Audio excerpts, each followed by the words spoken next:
beliau, Ibu Umi, pengen lebih dalam sedikit mengetahui mengenai moksa. Monggo Pak Ustadz. Monggo. Iya, jadi memang moksa itu di dalam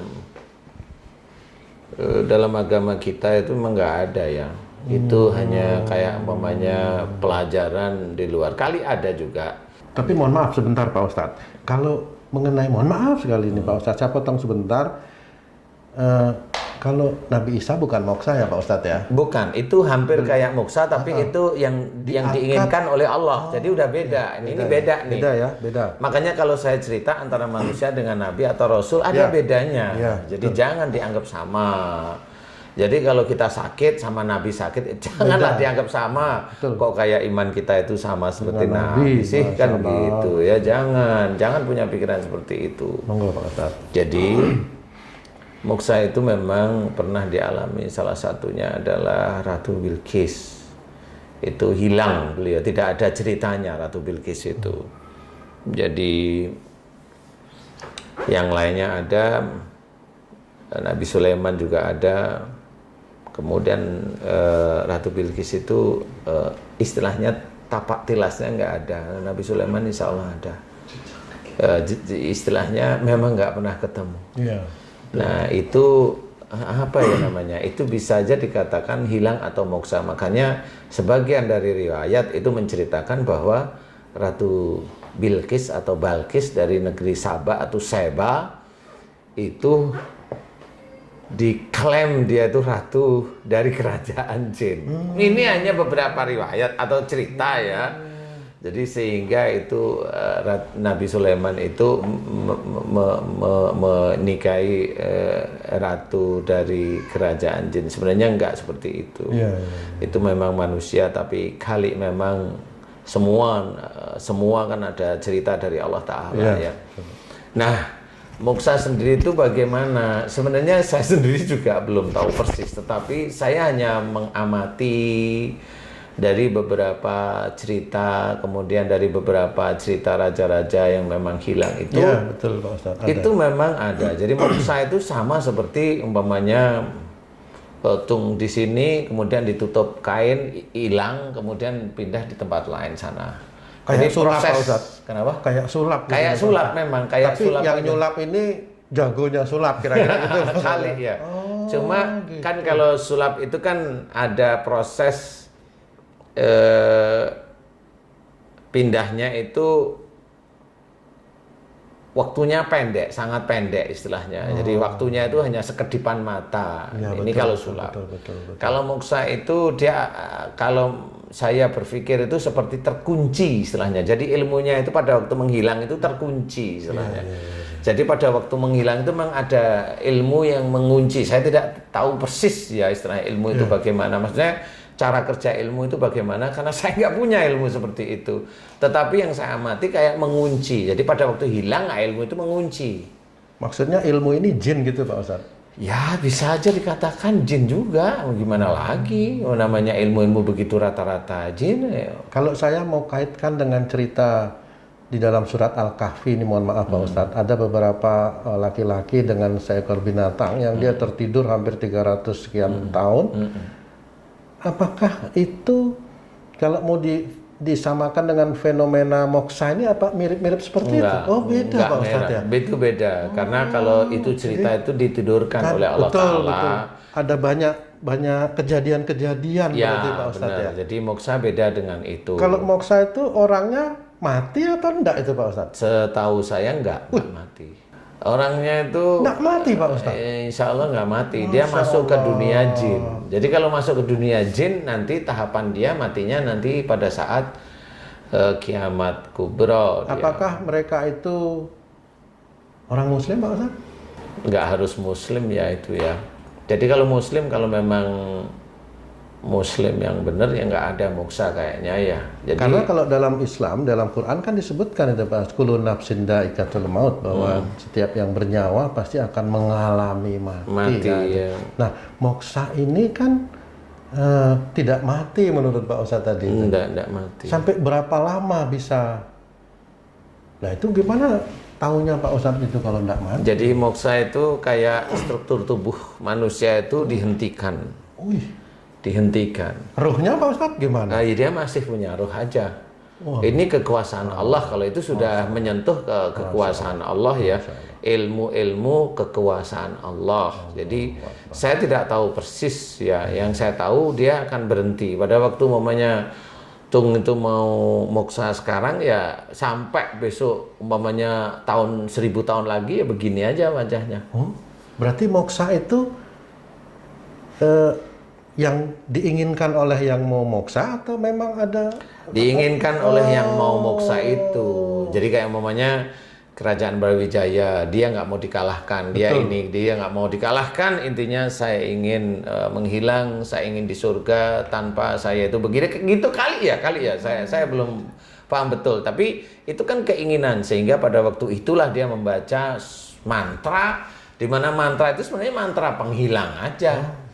Nah, karena dia ingin di surga, dia tidak ingin terbebani dengan dunia kali. Nah, yang tidak terbebani di dunia itu kan biasanya itu di alam jin yang nggak ada makan, nggak perlu makan, nggak perlu ini, nggak perlu ini gitu. Nah, ini hanya penelitian saya aja. Ini subjektif. Jadi silahkan kalau memang yang lain mau memberikan referensi, silahkan aja. Ini hanya pengetahuan ini aja. pengetahuan yang saya ketahui. Ya, ini subjektif saya. Nah, kali akhirnya mengunci ilmu mantra yang dia ucapkan, dia hilang, kemudian mengunci karena dia ingin tidak terbebani dengan sifat manusia. Sifat manusia itu ya ada matinya, ada ininya. Jadi seperti mengunci istilahnya. Bagaimana itu bisa mengunci? Ya, itu hanya Allah Ta'ala yang punya ilmu-ilmu begitu kan Allah ya. Masa ada jin punya ilmu begitu bukan atas izin Allah? Kan jangan disalahkan jinnya. Kan begitu ya. Jadi saya hanya melihat dari kekuasaan Allah aja, itu kekuasaan Allah aja. Nah, sehingga orang yang begitu terkunci, sehingga dia hanya bisa hilang. Nah, hilang dia di mana? Nah, hilang dia itu ya bisa antara jin dengan manusia. Di alam itu? Di alam itu aja dua. Seperti itu. Jadi moksa seperti itu yang saya ketahui. Jadi di alam jin dan manusia. Seperti itu. Jadi kalau jin dia nggak ingin makan, kalau siluman makan, makannya apa ya darah bisa, tulang bisa, daging bisa. Itu kalau siluman tuh kayak yang binatang wujudnya, jadi tubuhnya manusia, kepalanya binatang, itu siluman. Atau memang binatang sekalian, itu siluman, ular, harimau dan sebagainya. Kemudian kalau ada harimau dia bisa berwujud jadi kakek-kakek seperti itu. Ya itu jin ya begitu-begitu itulah sifatnya jin. Berarti itu. satu ketika nanti seseorang atau siapa yang moksa itu kemungkinan bisa akan mak jedunggu gitu lagi tuh Pak. Apa namanya itu? Bisa kira tiba-tiba wujud gitu. Kira-kira bisa begitu Pak Ustaz? Kalau kira-kira bisa begitu, sebenarnya itu yang harus diketahui itu begini. Kalau seseorang yang moksa itu bisa muncul, berarti harus ada seseorang yang bisa mengalahkan ilmu moksanya. Jadi harus seperti itu. Jadi istilahnya dipecahkan penutupnya itu dipecahkan. Gitu. Jadi itu dipecahkan. Intinya kayak mamanya sihir. Saya sering nangani sihir. Sihir itu kan ada benda sihirnya, alat sihirnya, kemudian ada mantra yang dimasukkan, kemudian ada CCTV dari dukun. Itu kan harus diketahui dan harus dimohonkan kepada Allah Ta'ala. Kenapa dukun itu punya CCTV atau dukun itu punya cara untuk melihat orang ini ada di sini, orang ini ada di sini, ya dia punya ilmu itu. Nah, itu harus dihancurkan. Nah, siapa yang bisa menghancurkan? Ya orang yang memang diizinkan oleh Allah Ta'ala untuk menghancurkan. Mau menghancurkan ilmunya dukun, mau menyelamatkan dukunnya, mau menghancurkan alat-alatnya, itu hanya Allah Ta'ala kalau sudah seperti itu. Nah, kalau memang moksa itu mau wujud seperti manusia biasa, ya bisa kali, tapi dia harus ketemu dengan seseorang yang orang tersebut itu memang insya Allah atas izin Allah mampu dia. Masya Allah. Atas izin Allah mampu. Ya, sudah titik itu. Ya gimana caranya mampu? Ya dicari aja di dunia ini kira-kira siapa yang tahu tentang moksa, bagaimana mengunci ilmu moksa itu, mengunci dari ilmu hilang. Lah kalau ada orang yang kan sama, umpamanya kita dari sini mau ke Monas itu kan sudah diurut, mau jalan lewat mana, lewat ini, jam sekian, ada ada ganjil genap, mau yang mana, kan harus begitu. Lah kalau dia tidak tahu asal jalan, tangkap polisi, kan nggak sampai ke Monas. Iya. Kan begitu cara mikirnya, kan gitu. Runutnya seperti itu. Iya, kalau ada sihir, itu ada alat sihirnya, ada mantra sihirnya, di dalam juga ada mantra sihirnya, ada benda sihirnya. Lah itu kalau nggak dihancurkan, lah sampai kapan ya nggak akan bisa sembuh orang seperti itu. Wong dia cara kerjanya aja nggak ngerti, kerja sihir itu nggak ngerti. Sama seperti umpamanya kita itu ada mobil, ada kunci mobilnya, ada persnelengnya, ada koplengnya, ada remnya. Lah kalau nggak pernah tahu cara ngidupin mobil, mana bisa hidup itu mobil? Kan pakai otaknya begitu. Sama seperti itu, pakai baju, ada kancingnya, dibuka kancingnya dulu, dipakai. Ya ada juga yang brosot lewat belakang, ya silahkan. Belum lagi yang luar mana, yang dalam mana. Kan begitu. Jadi intinya adalah moksa itu terkunci oleh sesuatu. Jadi ilmu menghilang, terkunci ilmu lain yang memang dia senantiasa ada di dunianya para jin. Kalau dia raja, berarti jin itu mengakui figur rajanya dia, sehingga dia membawai ya jin, ya teman-temannya dia yang pada saat itu diajak mokso. Ya raja, ya patehnya, ya hulu balangnya, orang dipercaya, kemudian umpamanya yang bawa, yang ngurusin hewan-hewan kesenangan dia, yaitu diajak hilang semuanya. Kalau dia mau mengaminkan, ya sudah, mengaminkan itu mau, maksud saya bukan mengaminkan secara Islam ya. Dia itu istilahnya ya Prabu, ya Gusti, mau gitu. Yang ngumpul hilang sudah.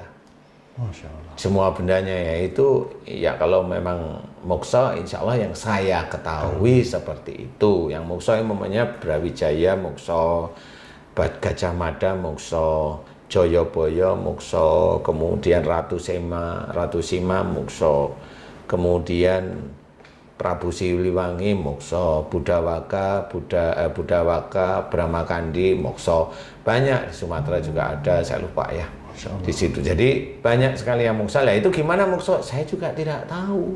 Kenapa mereka itu moksa? Kenapa moksa itu kok banyaknya dari Indonesia? Saya juga tidak tahu. Betul. Di Indonesia yang banyak. Ya, iya. Kali mungkin karena di Indonesia lah ada orang yang mengetahui rahasia moksa itu. Kali ya Pak Ustadz ya. Baik Pak Ustadz, terima kasih atas dua penjelasan dari pertanyaan netizen Pak Ustadz. Sahabat beriman, mudah-mudahan dua pertanyaan ini bisa membuka, menambah wawasan kita. Tapi boleh saya tambahkan, bagi kita orang Islam jangan berkeinginan untuk moksa, jangan berkeinginan untuk hilang, karena itu ilmu itu pakai jin ya. Menyalahi takdir Pak Ustadz ya. Jangan menyalahi takdir lah ya. Kalau mamanya moksa itu dari zaman-zaman dulu, lah ini kan sudah terjadi, jangan menghujat.